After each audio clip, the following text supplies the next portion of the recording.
We are at Azora Festival 2017, and I'm here with the musician Tserendorj Amarhanov.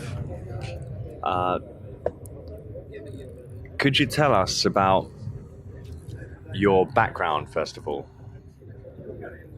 Okay, I was born in Philadelphia in 1980, and I was raised fairly normal, middle class, upper middle class American upbringing, and went to private school and everything, and had no idea that I was Mongolian, actually, because my particular ethnic group is displaced for hundreds of years in southwestern Russia, where we were forced to settle after being sort of the remnants of the Golden Horde, and it was a good grazing land, and we didn't really want to stay. But during Catherine the Great's reign, we became part of that was the first time that Kalmyks, now we're known as Kalmyks, we were first originally known as the Oirat people of the Altai, and Oy means forest and Arat means people. So, our journey started in Altai during Chinggis Khan, also known as Genghis Khan. We, of course, controlled a very vast area, and he had us sort of delegated to this area, which is now, Russia. So we are now part of Russia, and it's called Kalmykia, the Republic of Kalmykia, and that's where my grandparents were born on my mother's side, and they had been in Europe, in Rostov region, and then also in Czech Republic, Czechoslovakia. And long story short, the war happened, and they ended up in Germany in a lager, a displaced persons camp, like a refugee camp, and that's where my mother was born, 1949. It's called Pfaffenhofen an der Ilm, just north of Munich. And wasn't long after, she was about 2 years old, 1951, there was another modern delegation of Kalmyks that had to find a new homeland, because they were unable to return to the Soviet Union for obvious reasons, because of Stalin's deportation of all of the Kalmyks that were in the Soviet Union that were not in Europe. But the small communities throughout Yugoslavia and Eastern Europe ended up in France after their time in the refugee camps in Germany. And then around the early 1950s, they had a small community in North Philly in the Russian neighborhood, where my grandmother had a store, and then my mother was raised in Philly, and she met a German man from Philly, and so I'm part German as well, but the whole thing was that she didn't really know much about being Mongolian. So I was raised as Buddhist because Kalmyks are Tibetan Buddhist, but I didn't understand that we were Mongolian until I was about 12 or 13, and then that's when my transformation happened, where I stopped playing, guitars and synthesizers, and started playing the dombra, which is a shaman's lute, also known as a tough short. And it's usually made by a shaman as his vehicle for trance and trance-inducing states for healing and sound healing. And I had to go to Russia at the age of 17, 1998, to discover this instrument, this ability that I had to kind of facilitate the role of shaman amongst my community of displaced Kalmyks from the Altai in the 20th century and early 21st century. So that was my childhood, is that we were always from Russia, and I didn't understand. And then when it hit me, that's when I had to go there. And in the year 2000, I moved to Mongolia, and I started studying as much as I could about shamanism and meeting shamans and going to healing ceremonies, and also traveling around the countryside, living with nomads. And then in the city where I lived and worked as an English teacher for 6 months, I studied with some master traditional musicians of the Murden Khor, which is the main instrument of the Mongolian culture, and it's a horsehair cello. And and I was able to just naturally do the throat singing, also known as horakter or hume in the Mongolian, and it's just a natural gift because it's not something you can teach, which kind of signified that okay, I have this ability and I should continue that, but I still play a lot of other kinds of music too, and other things. Now, most people, when they think of shamanism, they think of the shamanic practices from the Amazon basin and from Mexico, where they use mushrooms, ayahuasca, and the cacti such as peyote and San Pedro, from which mescaline is derived. But not many people actually realize the word shaman comes from the Siberian plateau. Yeah, the Tubas. And this kind of shamanism is very different to what we are more familiar with, the Amazonian shamanism. Could you give us some insights on the type of entheogens and techniques that Mongolian shamans would typically use? Yeah, that's an amazing point actually, because a lot of people do when they hear the word shaman, you think of most likely a Southwest Native American man conducting a peyote ceremony, or rainforest tribes chief doing ayahuasca ceremonies for the tribe and healing that way. But of course, it's not just the substance that they use. It's almost the same as I would say all shamanism around the world is very interconnected as being the religion of humanity before any changes. I think it's the original shared techniques of healing and maintaining and healing the evil spirits, whether they're of the body or of the mind. And it's always been just very essential to all of human culture. And I learned that when I started researching shamanism, and I would go to these college, university bookstores, and I found Mircea Eliades. He was a famous theologian from Romania, and he wrote an amazing book, if not, the foremost text of all shamanism work and research. Is called Archaic Techniques of Ecstasy. And in it, I learned a lot, and it talks a lot about the Kalmyks and the Kalmyk Oirats and other Altaic people. But it's a vast work of all shamanism, and that really helped me in the beginning. And then when I went to Mongolia and I got to, it's actually a very interesting story how I met my first shaman in Mongolia. Is that before I had left, when I was still in Philadelphia in my apartment, I got this message, and it was like, we need to unite all the shamans right now to heal the world. And it was a calling from a particular Mongolian shaman of my lineage, apparently from the Altai.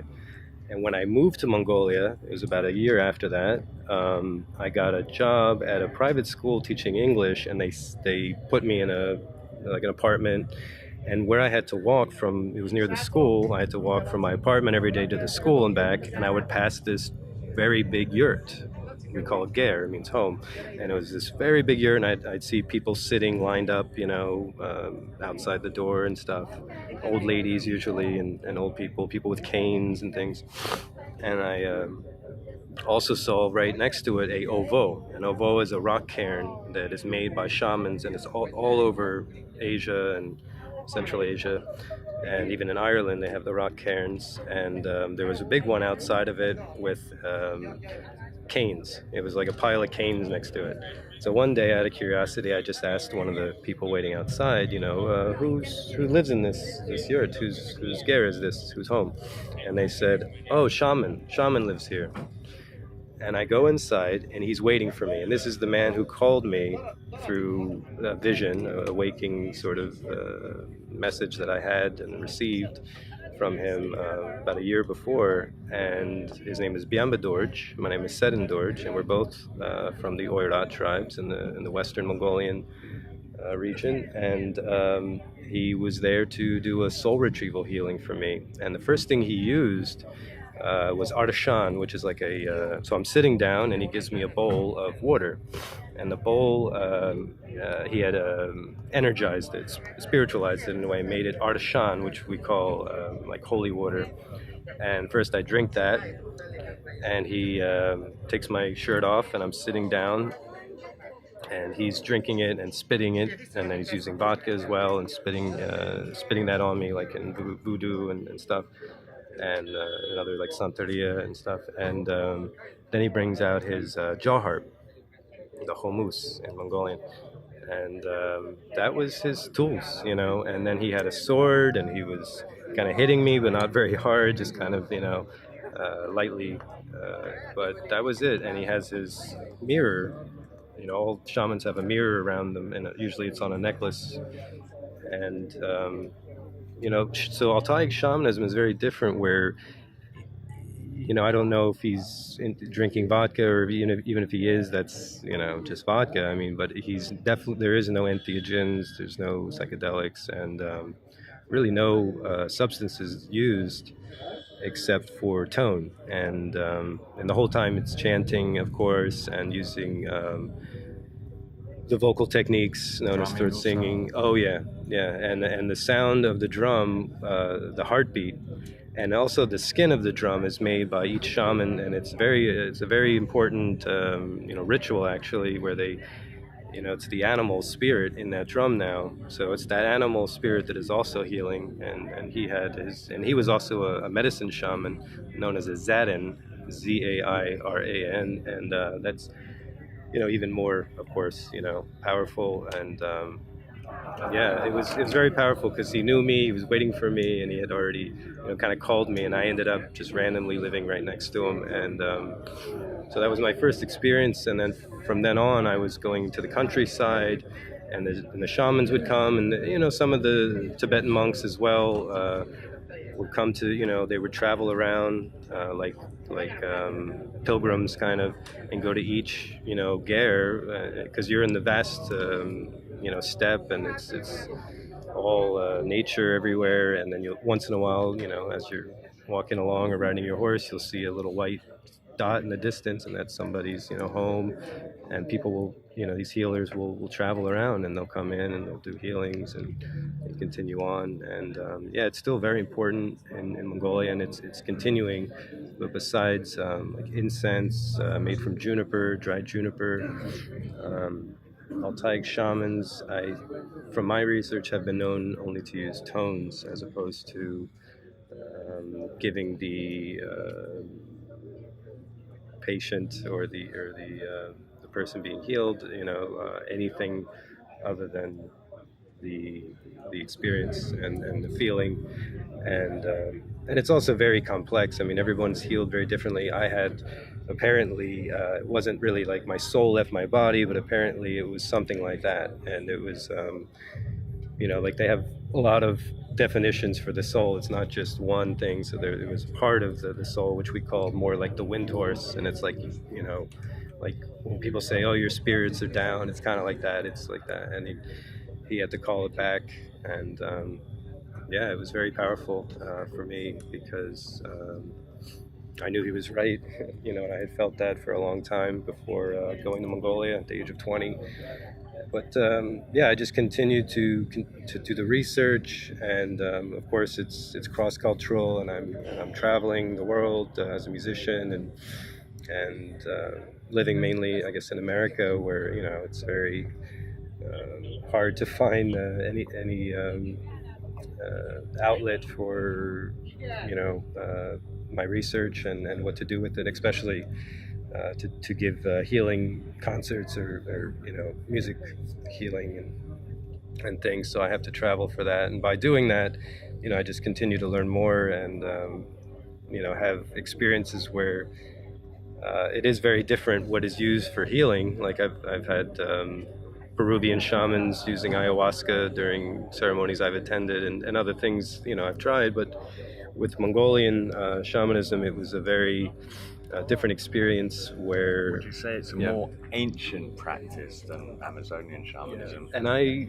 through my own research, I believe that Altai maybe wasn't the origin of a lot of shamanic cultures around the world, but it definitely, I think, was in this world. You know, if there's been multiple stages of the Earth's, evolution, and we are living in the fourth world or fifth world or fifth version of it.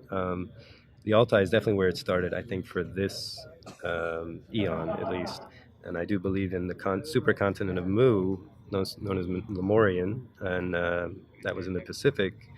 And I do believe a lot of cultures escaped Lemuria during the time of the continent, being destroyed by volcanic activity, and they did go to Asia, and that's why we see out of the Altai very different people.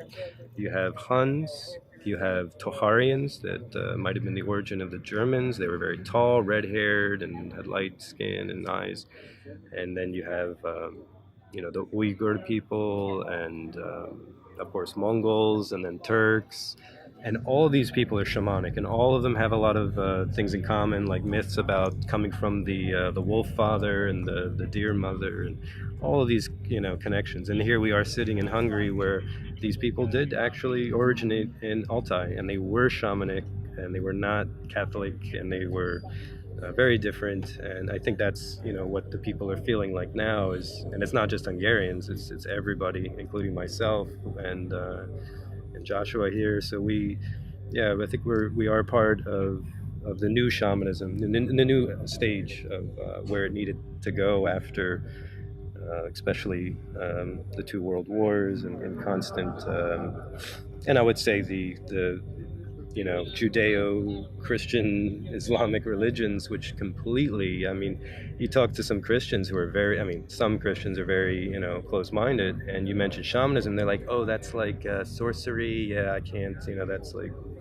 Satan, or whatever, but it's not like that at all, and I think people will need shamanism forever, and it's not, going away, because it's still, what I think we all need for the healing. You can't go to a doctor and get some drugs and feel, like that's taking care of everything, because we are spiritual beings, and that's another reason to use these medicines, because we do need sometimes more than just a sound healing.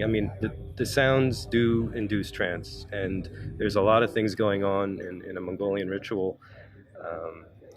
There's really no difference if you're ingesting anything beforehand or not. The aim is still the same, to reach a trance-like state through drumming and musical techniques. And the shaman's there with you as the guide, so that when you do go, when you do leave your body, or do have these, of course, altered states, you will get what you need, and not just like how modern culture will, people will do drugs, and they don't have the shaman with them, they don't have the guide, and the guide is there so that you are getting to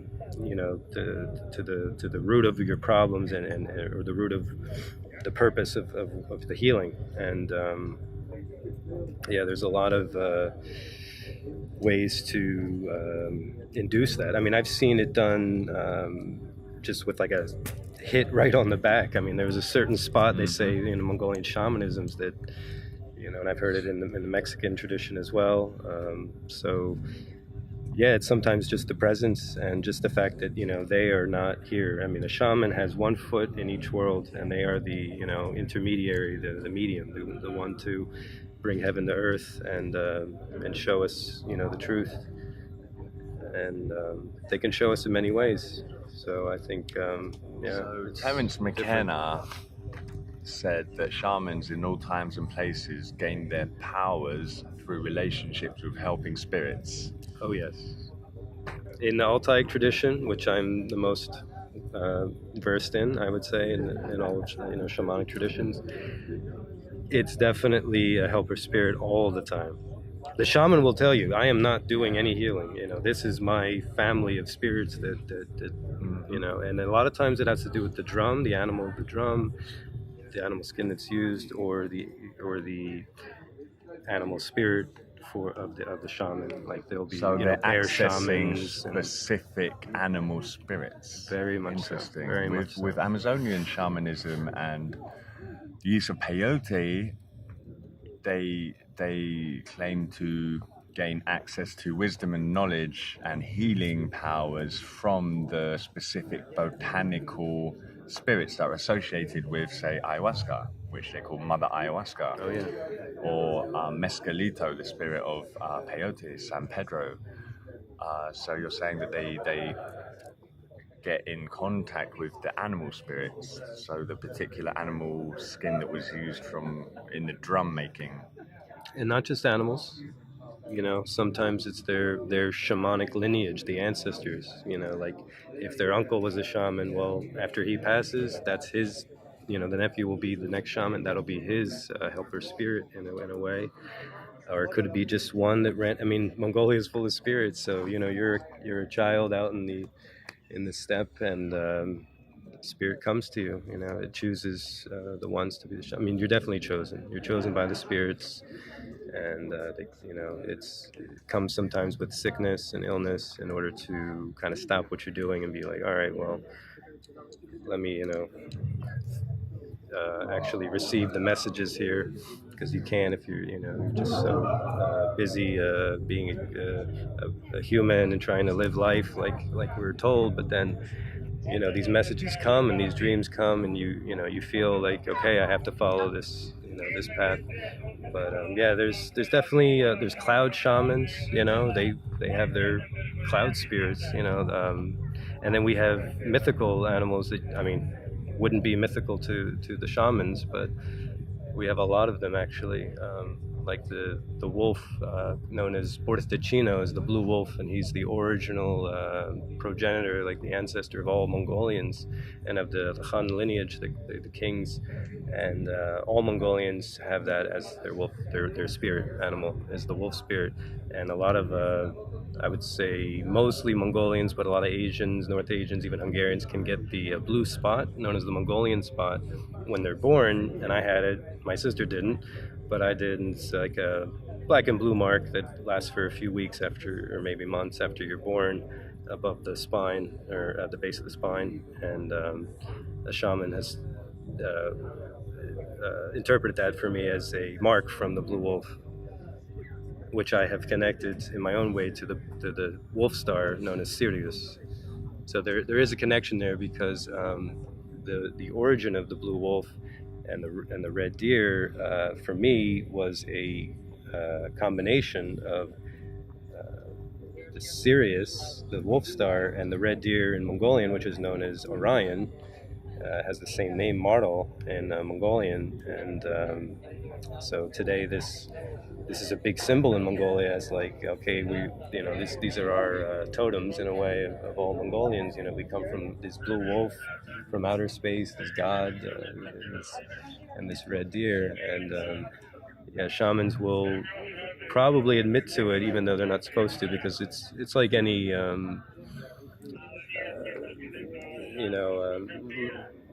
I guess hierarchy or lineage of these kind of magicians, in a way where they keep a lot of secrets in a sense. Not that they're really secret, but it's only among shamans that you would know certain things, like what the blue wolf actually signifies, and the blue spot, and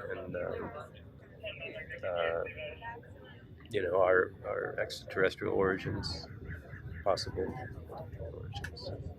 So would you say that the states are visionary? Do you get visions comparable to those on ayahuasca and peyote, or is it entirely different? People, I didn't,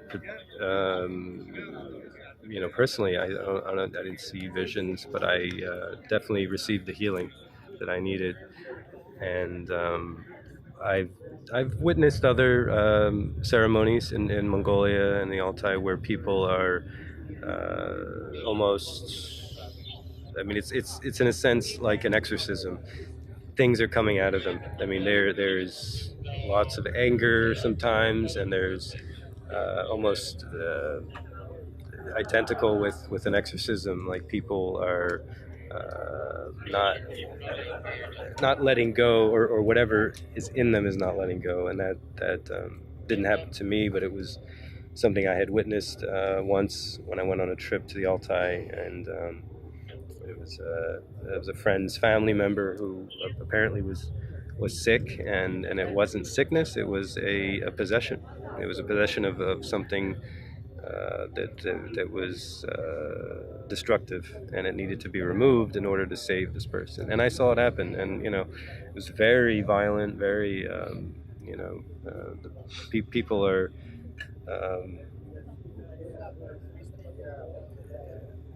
not themselves when it happens. You can tell, and there's whatever, they switch, and then you see it happen, and I've known, since I was a kid about voodoo because of my father, and he used to bring back photos and things he used to take part of a lot of voodoo ceremonies, and so I know that these things can happen without anything, any substances or anything like that. And when that happens, some skeptics might say, oh, well, it's probably just some kind of hypnotic, suggestion that gets, that someone's possessed or something. But it's not true. And I do believe in that. Not that I believe in evil spirits so much, but I, as like a, modern Christian concept of good and evil. But I do believe that people, we are vehicles sometimes, and some things can definitely have a big influence on us. And I also noticed my friend, the shaman that I met, he had two very big silver swastika rings on both ring fingers, and he said, well, the spirits can come in through the left ring finger and they will exit, the right. So I keep it, like a locked gate or something. But is it possible when accessing these higher domains, which are inhabited by these spirits, for a malevolent spirit to occupy the individual and remain with them? Have you seen or heard of such occurrences? Yeah. And I think it has more to do also because of a personal belief in this. But I do know with my own personal experiences that possession, I think, is real, actually. And I think that's another very important reasons to have shamanism in this, to continue, and not to just talk about it and have it studied or something, have it be back in society, because people need it, and when you have a possession, who do you go to? So, a lot of times, who knows? I mean, people that just end up killing themselves, or dying young, or who knows? I mean, I know that sometimes, I've even felt taken over sometimes, and just angry and stuff, and not acting like myself, and really noticing that this is not me, So yeah, and I think it's always very important that we keep an open mind, and we don't let modern Judeo-Christian constructs of oh, well, that doesn't happen, and that kind of thing. But no, study history. I mean, every culture has a shaman and one that will do exorcisms. So. Okay, the final question. The Santa Claus myth. It stems from a combination of St. Nicholas and the fact that Siberian shamans often used fly agaric mushrooms, also known as Amanita muscaria.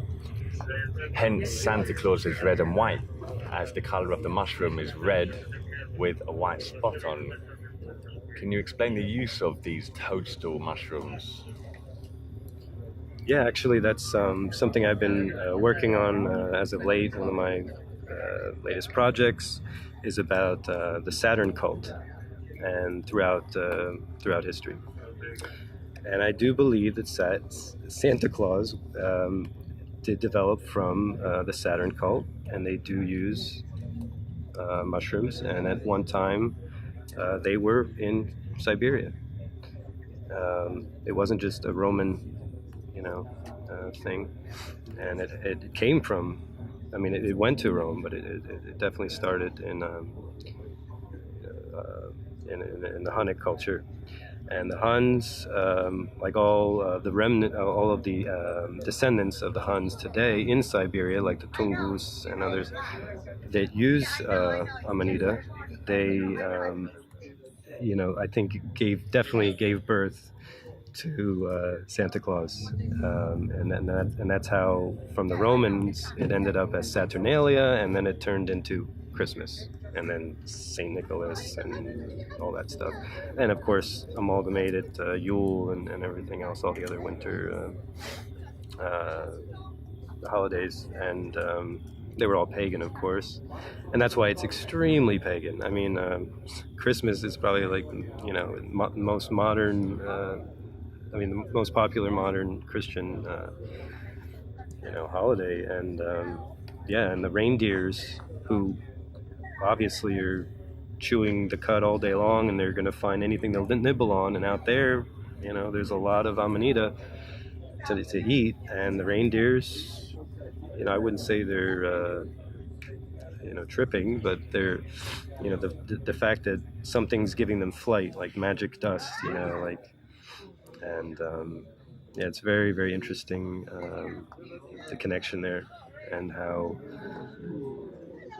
it's obviously very looked over, and people do not make that connection. But it's a great subject, a topic that I would love to work more on, because I am working on a Saturnalian project with a friend of mine here, Attila, and it's been a couple of years I've been working on it, and it's interesting how it's basically the Saturn cult has really invaded almost all parts of human society, and we don't even know it, And when I study archaeoastronomy, which is very interesting. Hobby of mine actually is astronomy and the stars, and then star lore and all that stuff, and what the ancients thought about the cosmos and constellations and certain planets. That Saturn is very, very, very important to humanity, and the more I dig into it, that Santa Claus, and coming from this guy flying around with flying reindeers, and he's blue and white, and he's definitely very happy too. And he's given gifts, and what's better than the gift of evolution and for the soul. But I don't know much about the Amanita because it's not in the Altai, but I do know that there is some, of course, psychedelic fungi and other substances that people, the shamans, might be using amongst North Asians and in Siberia,